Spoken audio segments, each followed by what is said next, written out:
huko imeniuma, nikasema siwezi kupokonya peke yangu, ngoja nikamwitia Mulati atuenee mfuko wake. Baba,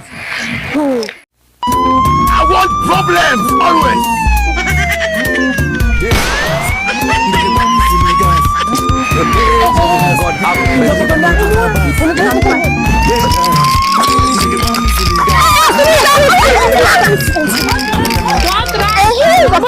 Simama kwanza, nimechoka, sio kukimbia huku, njaa ghafla.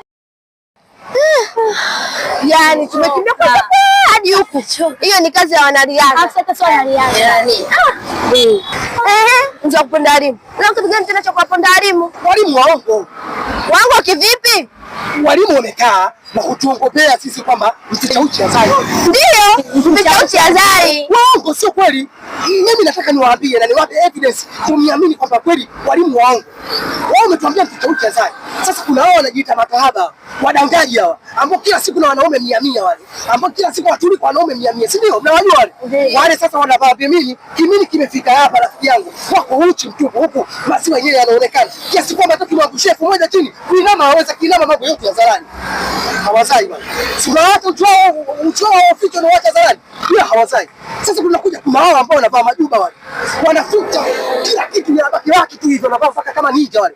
Unakuta na watoto 10, watoto 7, watoto 6. Sasa walimu wanakuambia mfiche uchi Azai, na kati malao wafiche uchi hawazai. Alafu wale wanaoficha uchi wao wanazaa. Walimu wao. Kweli. Walimu wao. Walimu wao. Kabisa.